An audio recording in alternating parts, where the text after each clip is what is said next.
Bismillahirrahmanirrahim. Assalamualaikum warahmatullahi wabarakatuh.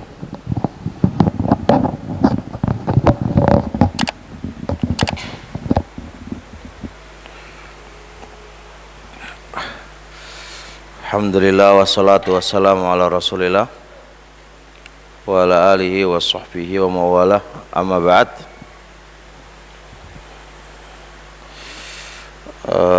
Kita lanjutkan belajar tentang cara pendidikan anak dari waktu mencari istri, ya kan, sampai apa itu? Sampai umur 7 ya, 7 tahun ya. Di beberapa poin sudah kami sebutkan. Sekarang masuk pada poin ke-10.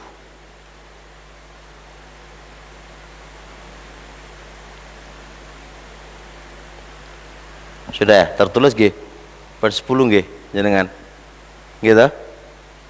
Dulu poin 9 kan? Oke, sekarang masuk poin ke-10.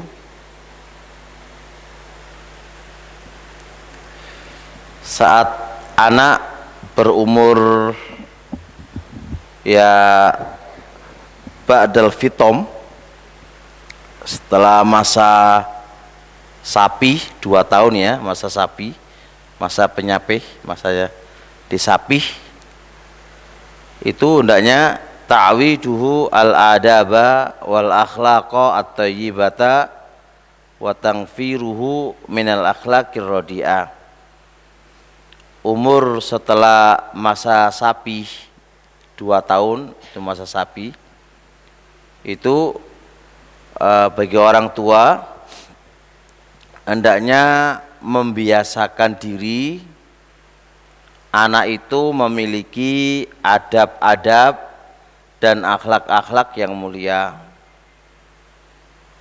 dan jauhkan dari akhlak-akhlak yang tidak bagus.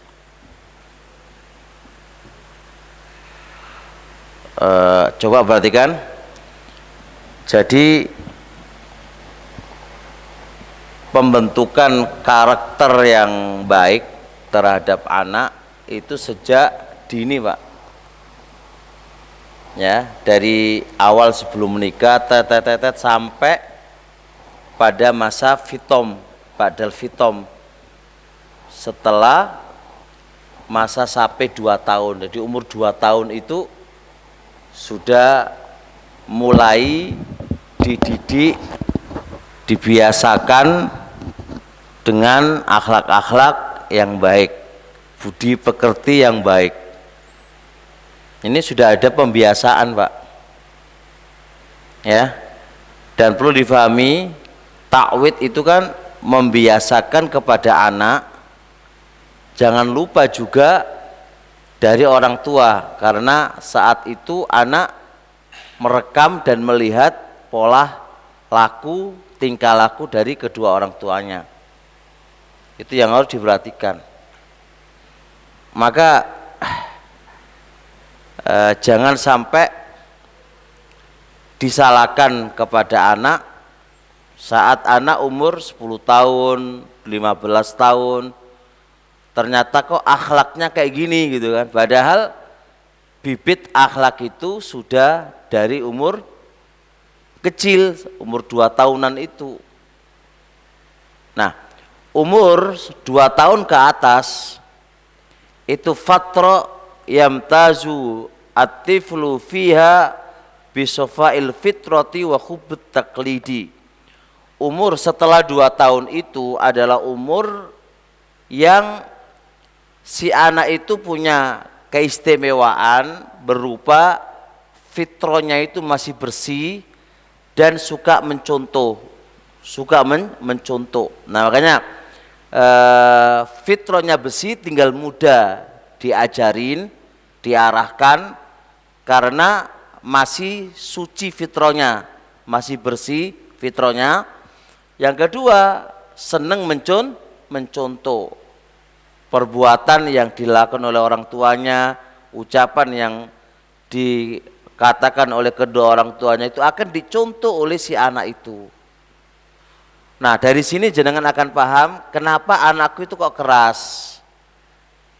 Kenapa ketika di umur 10 atau 15, jangan disalahkan orang lain, salahkan orang tua. Gimana Anda mengajarin anakmu ketika umur 2 tahun ke atas tuh gimana? Gitu Pak ya, ini dipahami nih.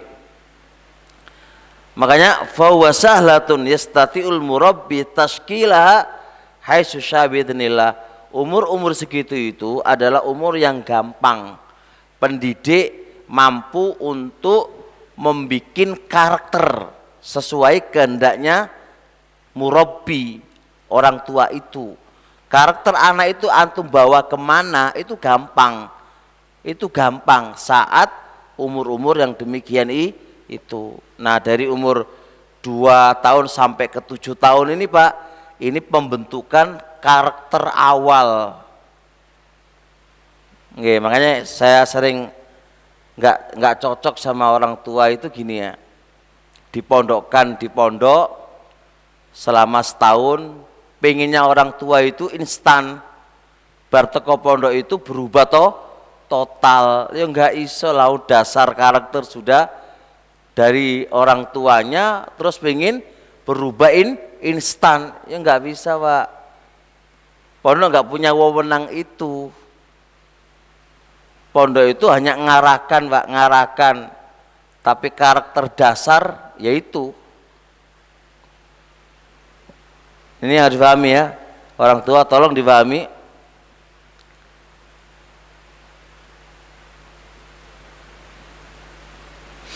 Taib.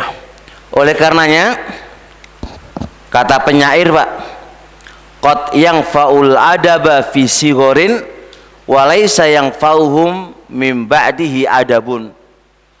Terkadang penetapan karakter adab itu akan bermanfaat kepada anak manakala penerapan itu diberikan saat kecil.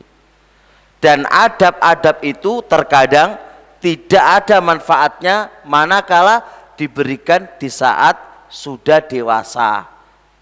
Jadi penetapan karakter adab sopan santun, etika yang baik itu kata penyair ini itu akan banyak menghasilkannya manakala itu diterapkan saat masih kecil Pak.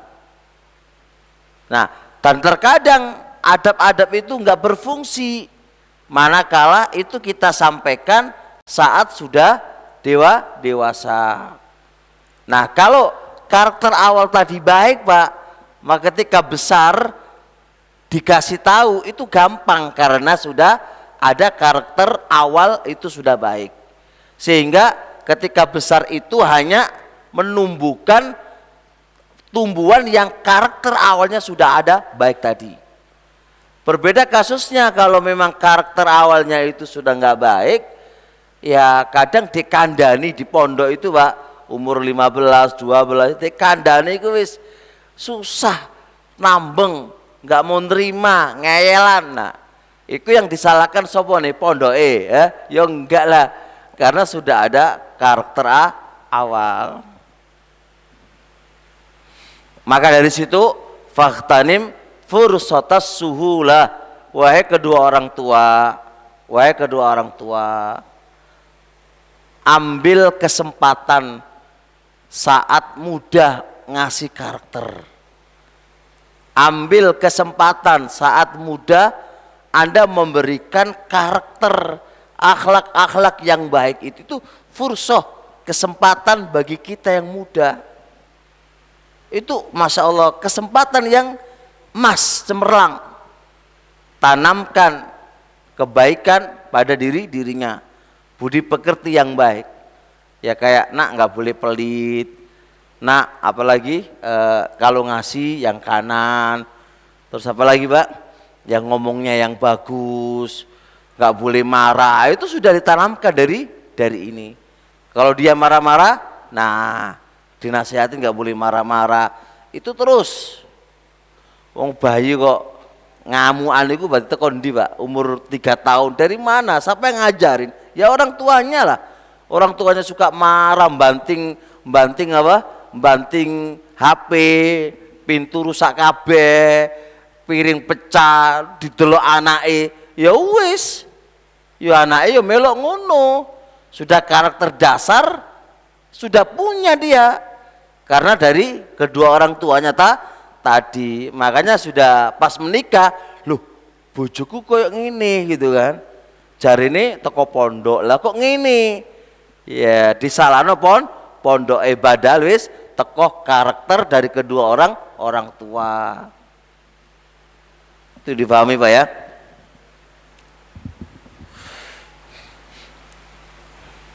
Kayak contoh lagi, fa'awidhul adabul aql, adab makan ajarin, adab tidur ajarin, adab salam ajarin orang itu jujur, amanah, nggak boleh khianat, nggak boleh ini, itu diajarin. Terus tidak sekedar diajarin loh Pak, dibiasakan, dibiasakan. Lah ini makanya bener banget ucapan penyair itu, al-um itu madrasatul walad. Madrasah pertama kali bagi anak adalah si ibu. Madrasah Pak, madrasah pendidikan akhlaknya. Nah kalau umiknya ngamuk wae sini marah wae, terus piye dadi anake piye gitu Pak.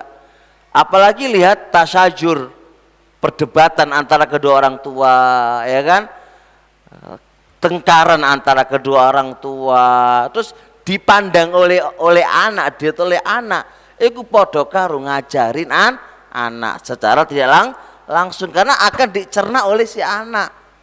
Anak nggak bisa membedakan mana baik mana buruk Pak, nggak bisa, masih nggak punya akal. Pokoknya yang dilihat oleh anak itu dianggap baik, nah sudah menjadi fitrah dan karakternya, dan merubah karakter yang sudah nancap itu susah.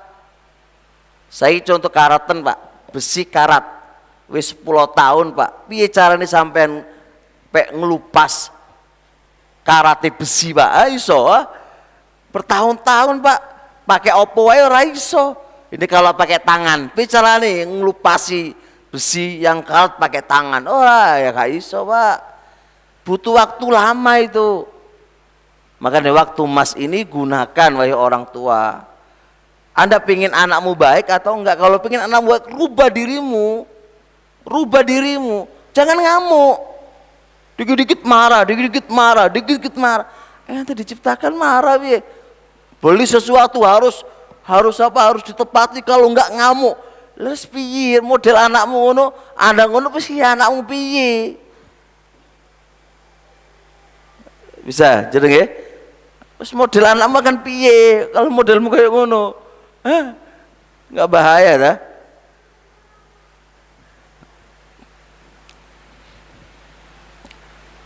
Lihat Nabi Yuna alaihi salatu wassalam, bagaimana Nabi mendidik anak umur segitu itu. Ada riwayat Umar ibnu Abi Salimah radhiyallahu taala anhu belum menceritakan, kuntu gulaman fi hijrin Nabi. Pernah aku itu masih bocah di pangkuannya Nabi. Jadi Nabi itu mangku Umar bin Abi Salimah. Waktu itu masih bocah Pak. Wa kanat yadi tatishu fis safha.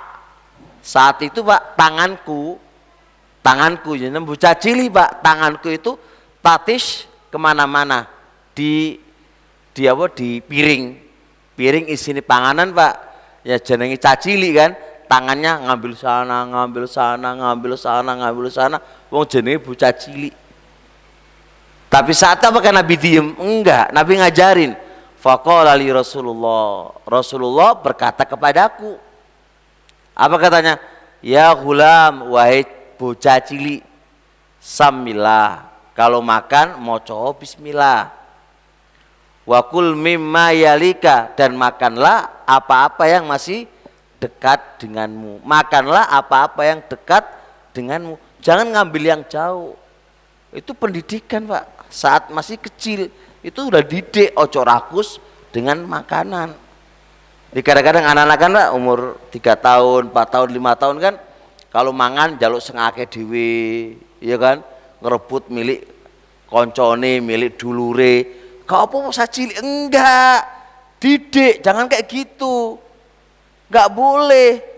Nanti kalau antum biarkan itu akan menjadi karakter. Ibuku diam kok berarti boleh. Tapi cara mencontohkannya ya dengan lemah lembut. Gimana caranya? Gitu Pak.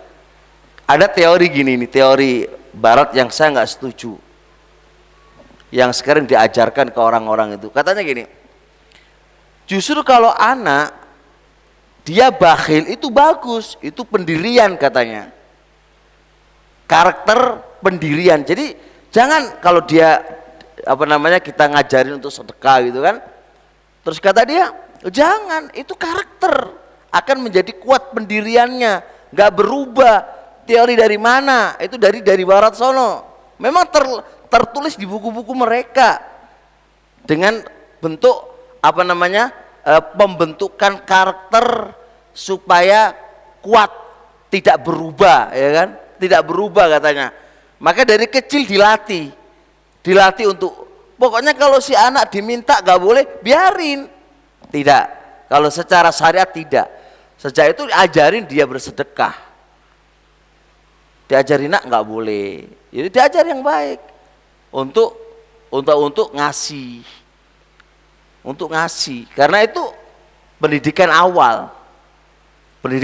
Jadi tolong jangan sampai pendidikan yang sekarang ada apa jenis ma'ruf lah sekarang, pendidikan anak-anak itu dia dari mana, mengadopsi itu dari mana, mengadopsinya dari mana. Jadi jangan sampai mengadopsi non syariat kita dari selain agama kita, dari syariat kita. Jadi jangan dari luar agama kita. Loh, mereka saja belum jelas benernya gitu kan. Kalau Nabi dan para sahabatnya udah jelas diridhai oleh Allah, dijamin oleh Allah mereka masuk surga, kurun mufaddalah, masa-masa terbaik, masa-masa emas, kok malah ngambil dari selain mereka. Ini kadang-kadang pendidik yang saya kurang cocok, mengarah ke arah barat-baratan yang tidak mencocoki agama-agama kita kan gitu.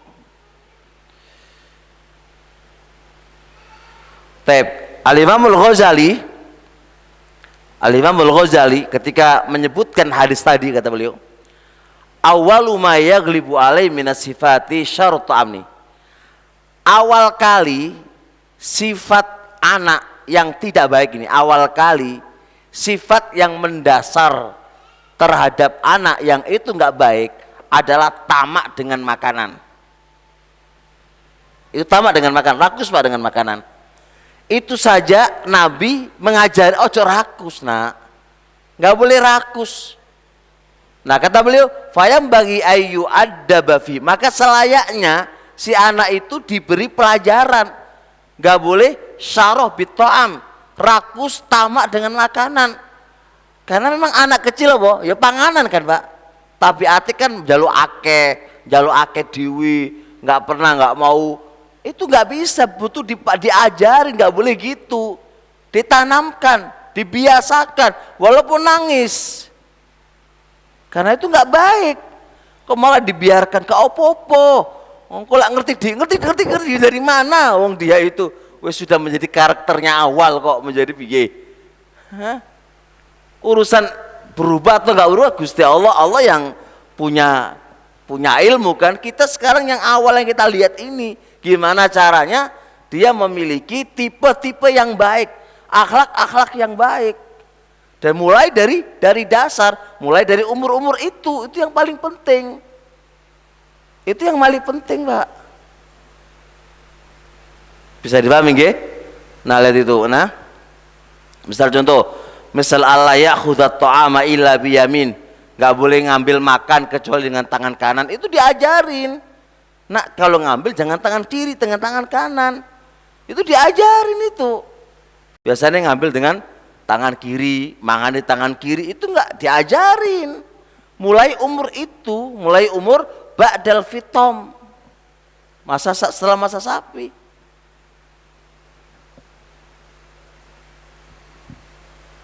Jelas ge? Nah,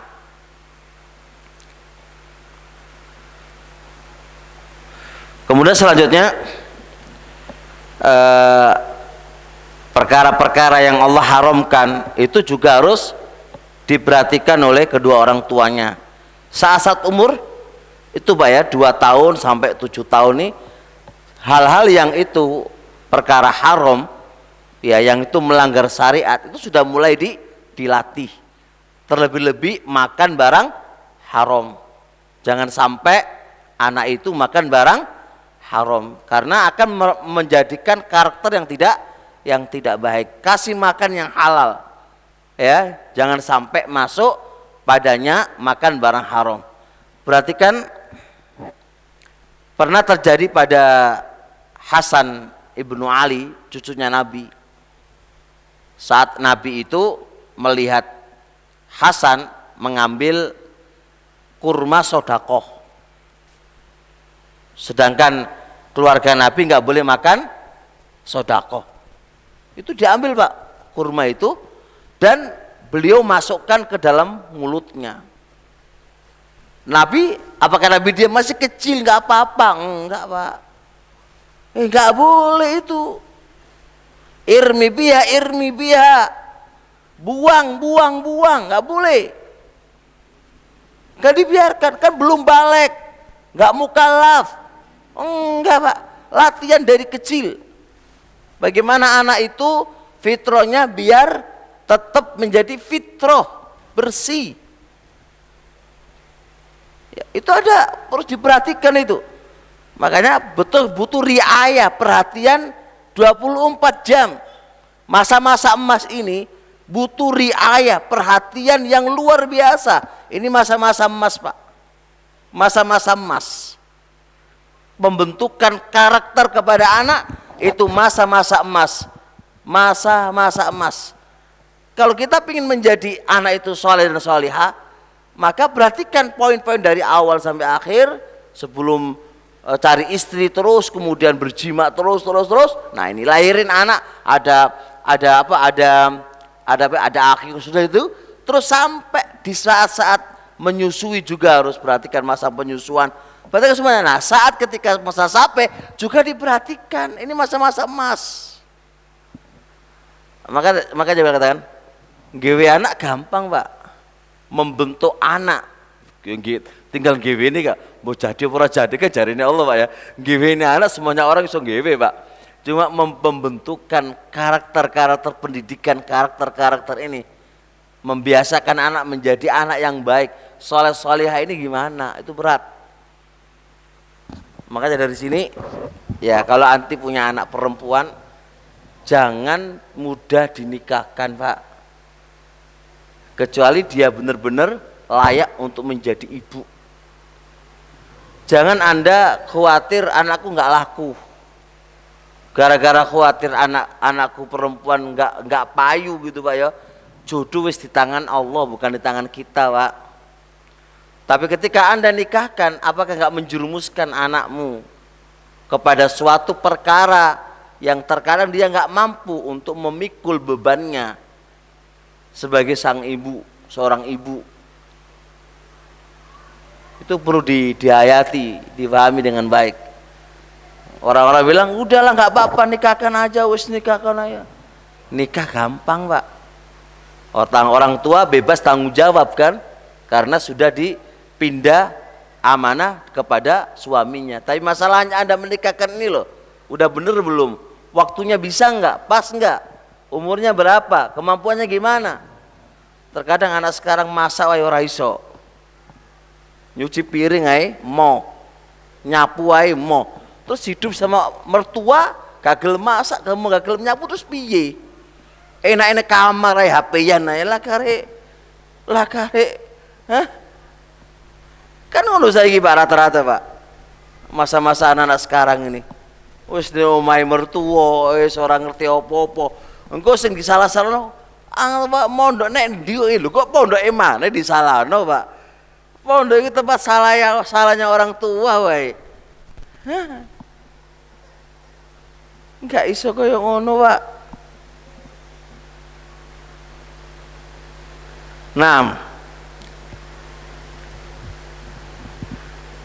Lihat Abdullah bin Mas'ud radhiyallahu taala anhu, disebutkan oleh Imam Ibnu Abi Syaibah dalam kitab Musannafnya.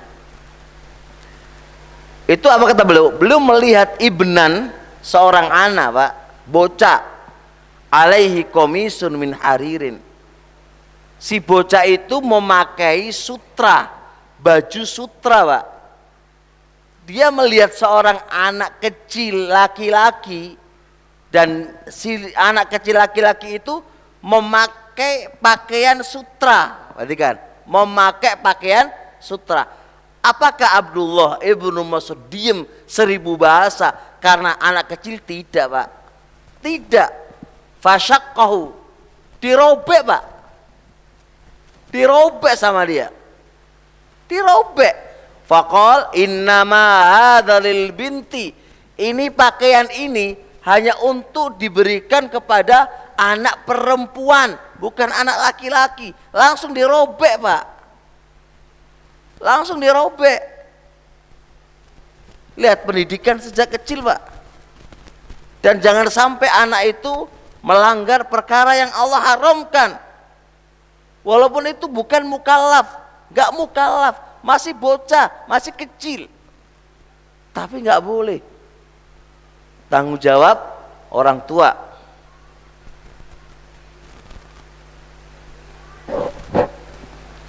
Makanya ada sebuah teori gini.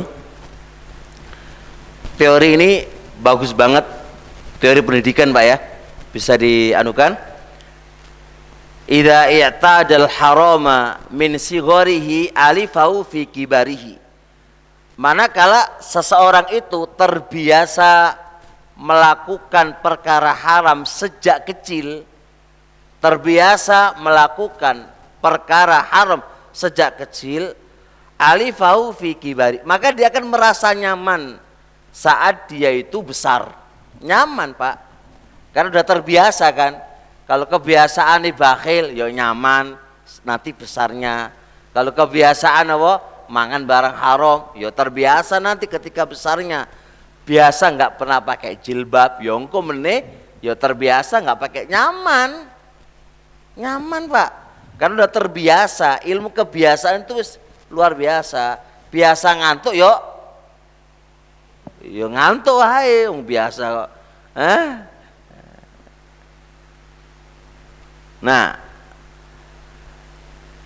lagi wal wajib bagi sang ibu secara khusus, ini ibu secara khusus, hendaknya sang ibu itu mengajarin anak perempuannya, membiasakan diri terhadap anak perempuannya sifat malu.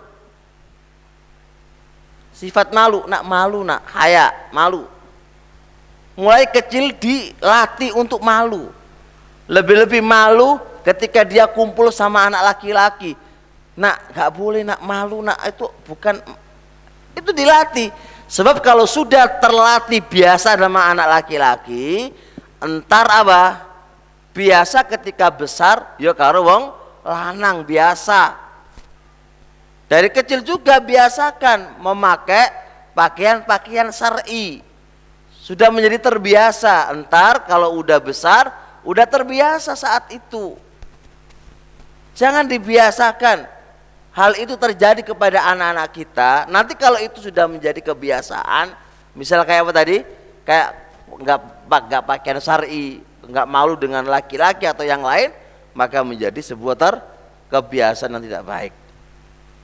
Maka oleh karena itu ya diperhatikan oleh kedua orang tua terkait dengan pendidikan anak-anak itu. Tip. Bisa dipahami insyaallah. Yang 11 ini yang terakhir dari buku yang saya tulis. namanya anak-anak Pak, tetap ada mulatofatuhu wa muda'abatuhu. Namanya anak-anak tetap harus diajak bermain. Ini penting Pak. Umur segitu itu adalah umur mereka itu waktunya bermain. Tapi bermain tetap dididik dengan perilaku yang baik gitu loh Pak. Jadi nggak ada kontradisinya, nggak ada dengan poin sebelumnya, nggak ada. Tetap yang namanya anak itu ada waktu mereka dan waktu mereka mau bermain memang. Ya itulah.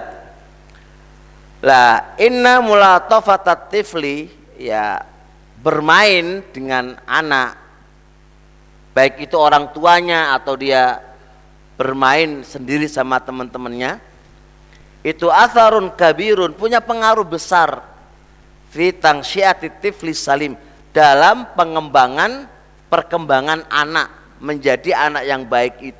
Itu punya andil besar. Saat mereka itu kecil, ya mereka tetap waktunya bermain. Jangan dikekang, nggak boleh bermain. Omane Pak, omai kotor kabeh. Kalau sampean nggak gelem kotor, ora seki duwe anak. Kalau sampean nggak pengen duwe anak, nggak usah rabi. Labi, hah? Capek aku. Ibu itu harus capek. Kalau nggak mau capek, gak usah dari ibu. Karena bapak kan wis capek mergawe ndelek duit kan. Maka tugasnya madrasah rumah itu adalah sang ibu. Biarkan anak itu bermain.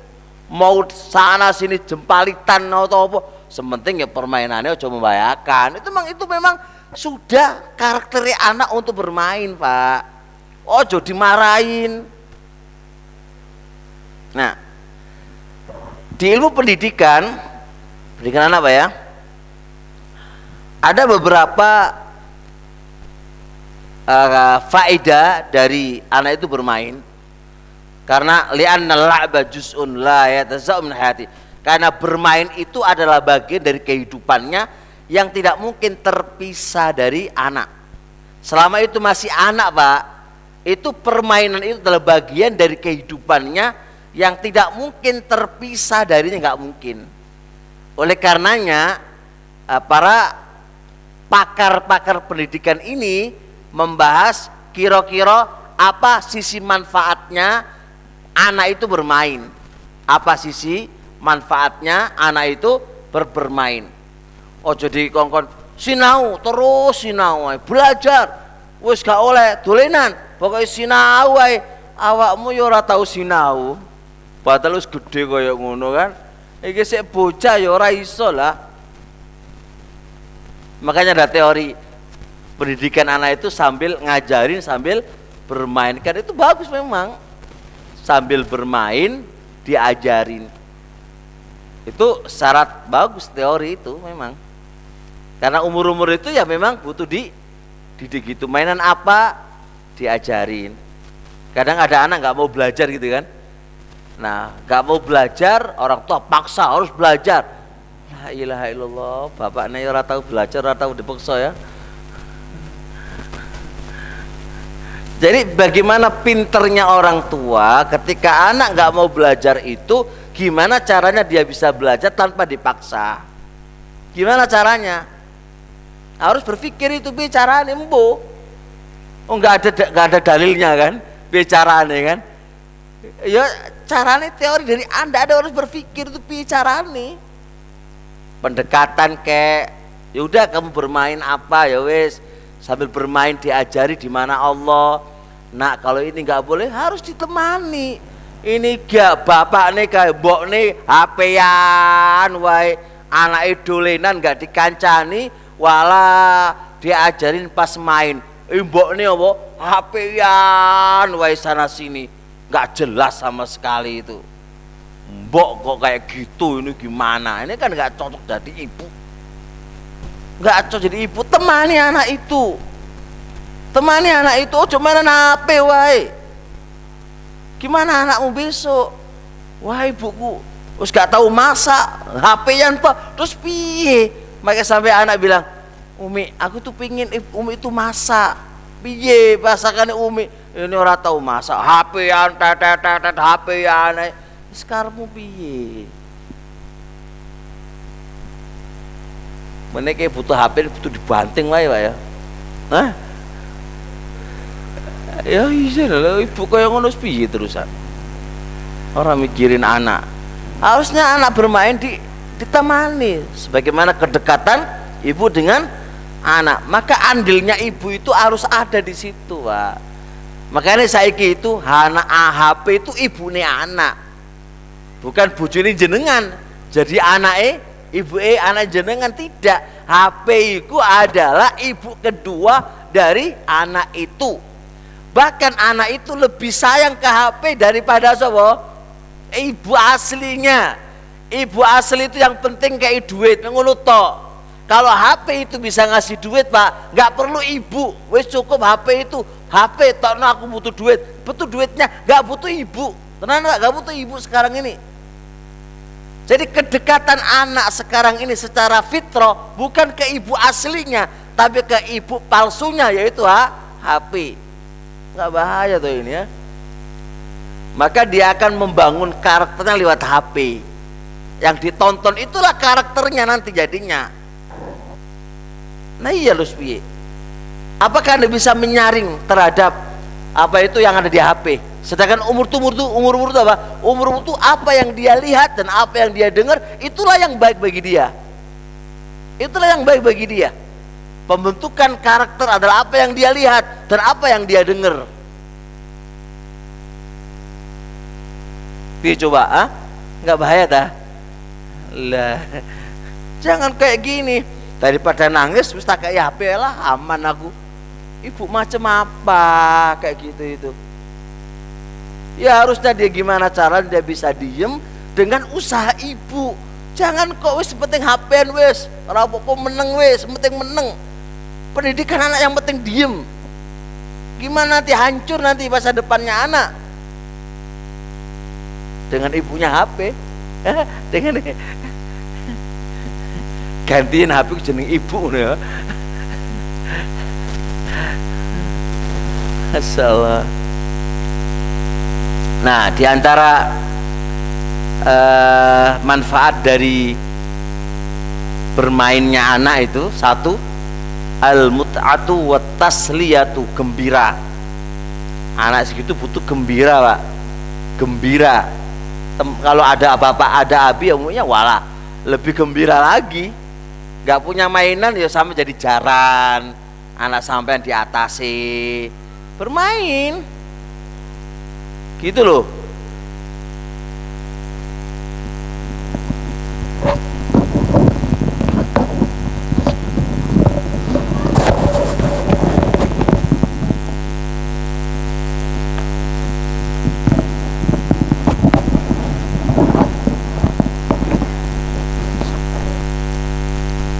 Jelas ya?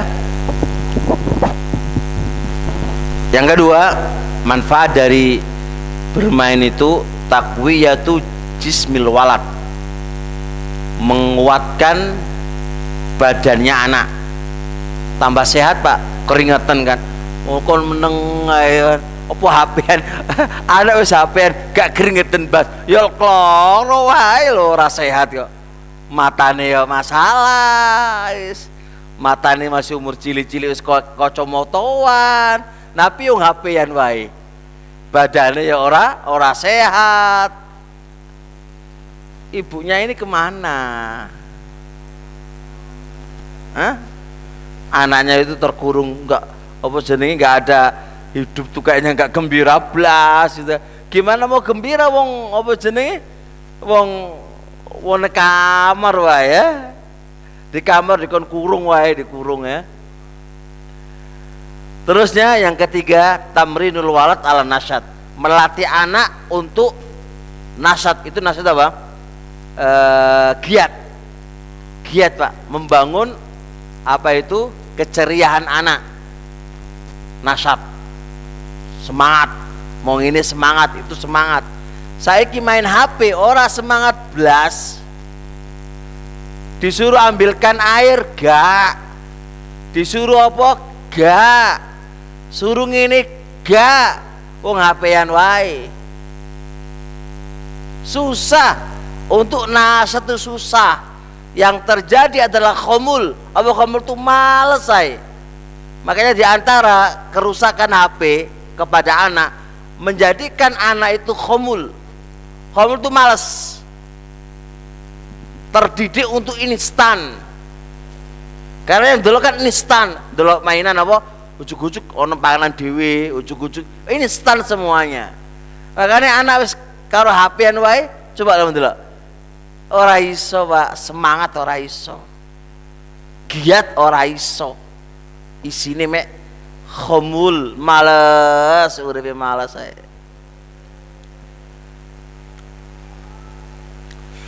Tab yang keempat, al-bu'du anil khumuli wal kasal. Bermain itu menjauhkan anak dari sifat malas. Malas. Yang kelima, tanmiyatul maharat, mengembangkan kepintarannya dia. Tanmiyatul maharat, mengembangkan apa?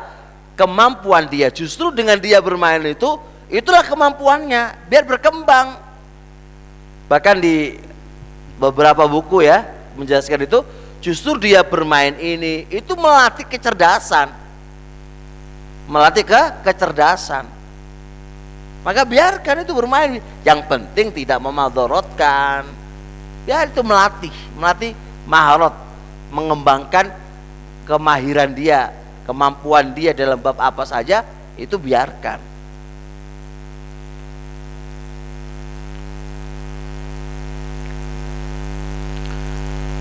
Maka dari situ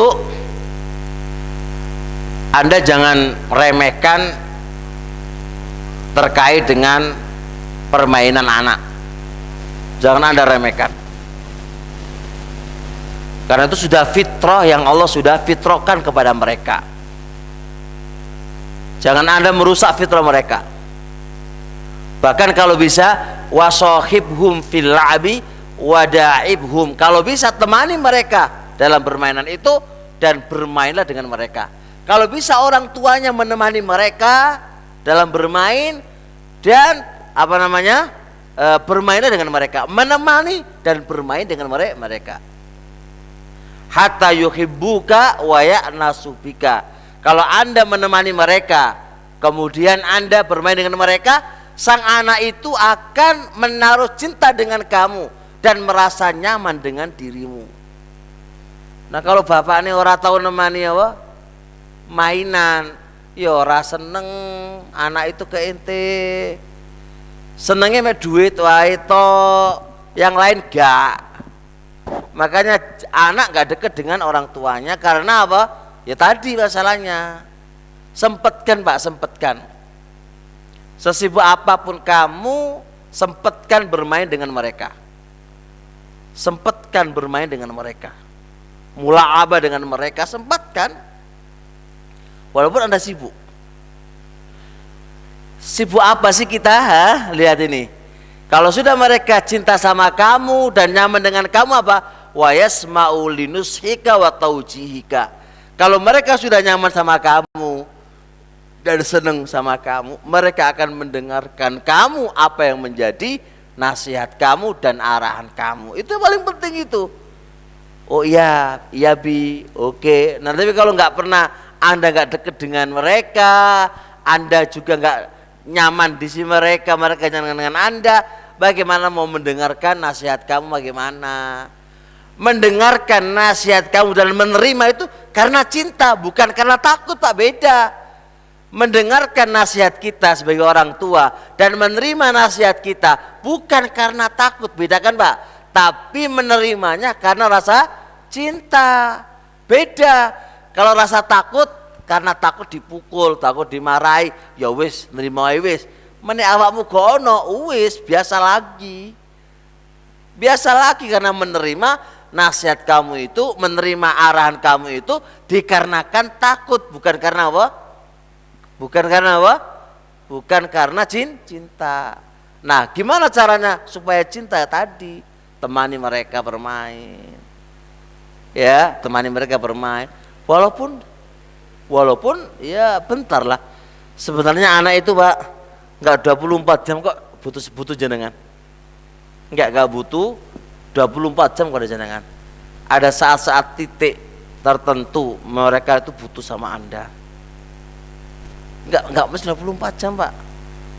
Maka sempatkan di waktu tertentu lah bermain dengan mereka, ngobrol dengan mereka, ketawa dengan mereka, gitu. Kita lihat bagaimana Nabi, karena kita ini ngajarin sesuai dengan Nabi, kan, dengan syariat, bukan kok ala barat gitu, enggak ya. Bagaimana Nabi sekarang kita lihat dalam silsilah sahihah milik Syekh Albani raqam 70, Pak, dari sahabat Abu Hurairah radhiyallahu taala. Nabi Yuna alaihi salatu wasallam itu bermain dengan Hasan ibnu Ali. Bagaimana permainan? Menjulurkan lidahnya itu ke Hasan. Bermain menjulurkan lidahnya itu kepada Hasan. Maka si Sobi tadi, si Hasan itu melihat lidahnya itu warna merah. Maka si Hasan ketawa. Lu ngono lho Pak permainan. Orang permainan lidah dijulurkan. Ya main lidah dijulurkan, Pak. Terus lihat merah, Hasan ketawa. Itu Nabi menyempatkan, kok sosok sibuk ini dengan Nabi awakmu iku. Ya saake delok HP wae kok. Saake dolenan ae kok. Sosok sibuk ala sibuk apa ini. Saake delok HP ini karo sibuk ngurusi anak. Teran gak itu ibu-ibu itu? Nah,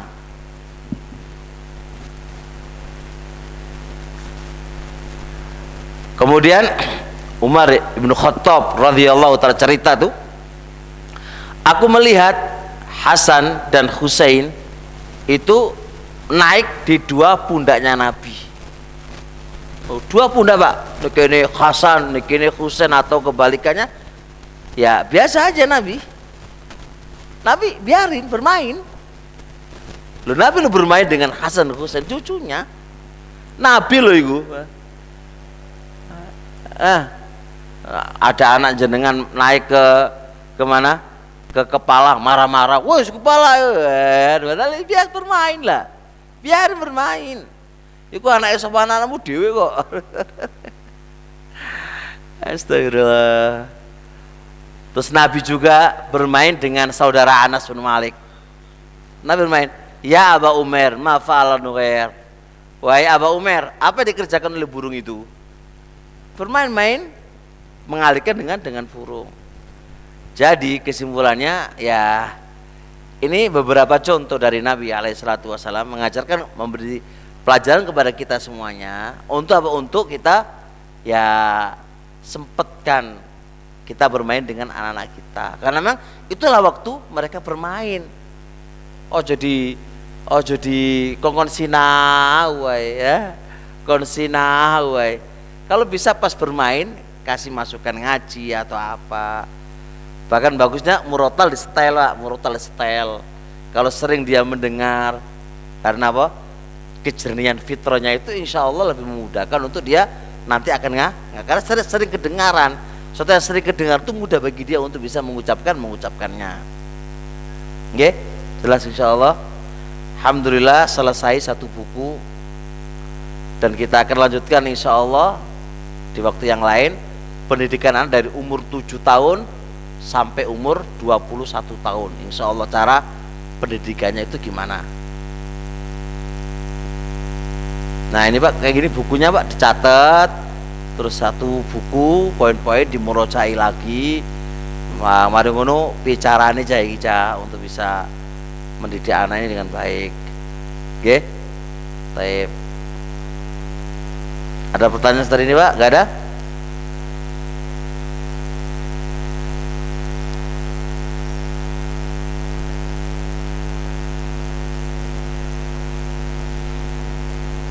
Subhanakallahumma hamdik, syadu la ilaha illa anta, astaghfiruka wa atubu ilaik. Assalamualaikum warahmatullahi wabarakatuh.